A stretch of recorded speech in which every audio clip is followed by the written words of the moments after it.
All right, let's dive right into this explainer. Today, we're talking about acute leukemias, which is really high-stakes hematology. We're dealing with incredibly fast-moving malignancies of the bone marrow, where your diagnostic and treatment protocols have to be meticulous, urgent, and constantly evolving. Over the next few minutes, we're going to break down the science and the life-saving strategies for both ALL and AML.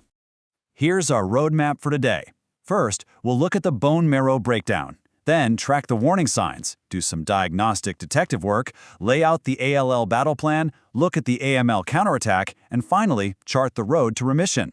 Starting with part 1, the bone marrow breakdown, where the factory basically malfunctions. So the root of all this chaos, it's the blast cell.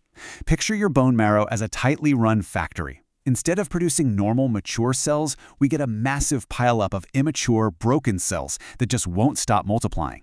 These leukemic blasts literally crowd the factory floor, completely shutting down normal production of your essential red cells, white cells, and platelets. Now, this cellular breakdown basically splits into two main camps.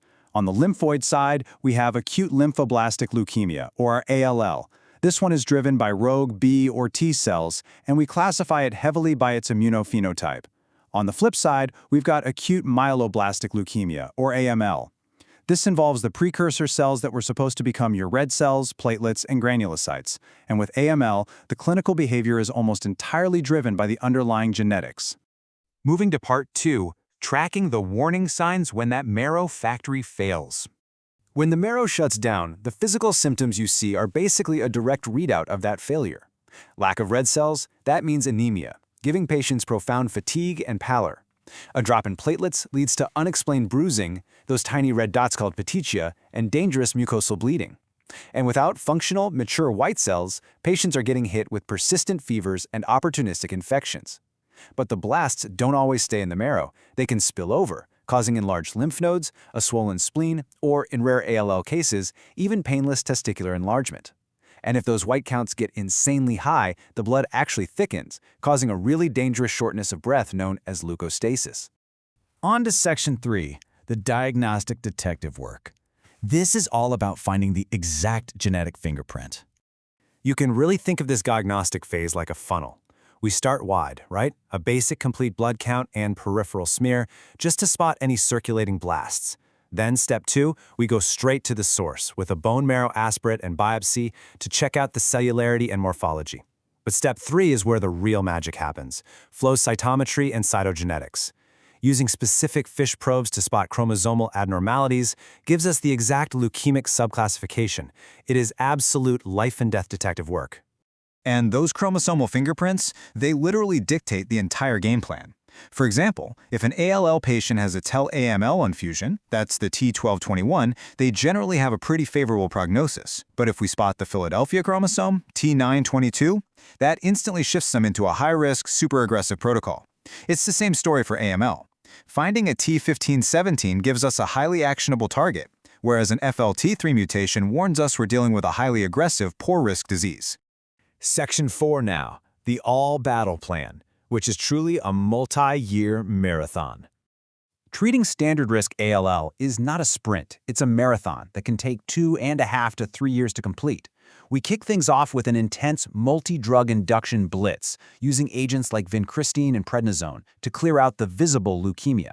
Next up is consolidation, which absolutely has to include central nervous system prophylaxis, like intrathecal methotrexate. Why? Because ALL notoriously likes to hide out in the spinal fluid. After a late intensification phase to wipe out any stragglers, the patient settles into a long maintenance phase. We're talking years 1 through 3 on oral meds just to keep relapse at bay. But hitting the leukemia hard right out of the gate creates an immediate danger: tumor lysis syndrome, or TLS. As massive numbers of those blast cells burst open and die, they dump all their internal contents, uric acid, potassium, phosphorus, straight into the bloodstream. This is an absolute oncologic emergency. You have to counter it instantly with aggressive hyperhydration and targeted drugs like rasbriacase or allopurinol, or you're looking at acute renal failure and potentially fatal arrhythmias. And we really have to stay on our toes with certain subtypes. Take mature B-cell ALL, for example, also known as Burkitt's. It has an incredibly fast cellular doubling time. Because the tumor burden gets so massive so quickly, the TLS risk just skyrockets. You're literally in a race against the clock. We have to hit them with simultaneous, aggressive metabolic stabilization alongside that intensive chemotherapy. Moving to Section 5, the AML counterattack. This is the urgent strike. Unlike the ALL marathon, the cornerstone of AML treatment is a massive, immediate induction strike aimed at total morphologic remission. For fit adult patients, the gold standard remains the classic 7+3 regimen. That's 7 days of continuous IV cytarabine paired with 3 days of an anthracycline. It is a grueling, punishing week.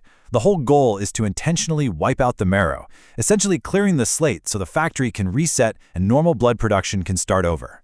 Now, there's a specific subtype of AML called acute promyelocytic leukemia, or APL, and it demands instant recognition. When APL blasts release their granules, they trigger disseminated intravascular coagulation, DIC.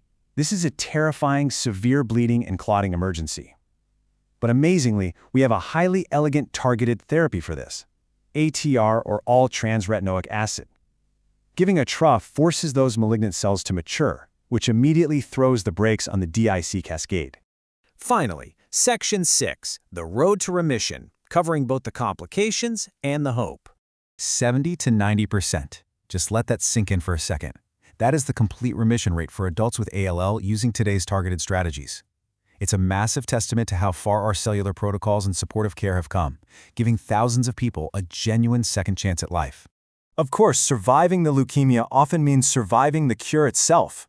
After these intensive therapies, patients face a prolonged phase of neutropenia where they have basically zero immune system. This leaves them incredibly vulnerable, requiring powerful prophylactic antibiotics and constant blood transfusions. There's also the lingering threat of severe neurologic toxicity from the CNS therapies. And for those with poor risk genetics, they have to face the grueling reality of an allogeneic stem cell transplant. Even after all of that, we're constantly surveilling the bone marrow with molecular probes for any minimal residual disease, ensuring not a single leukemic blast is left hiding. So we've explored the sheer complexity of these marrow failures, but we've also seen the incredible precision of the weapons we've built to fight them. With new immunotherapies and oncogene-targeted drugs hitting the clinic faster than ever, the future is looking incredibly bright. Which leaves us with one thrilling question to wrap up this explainer.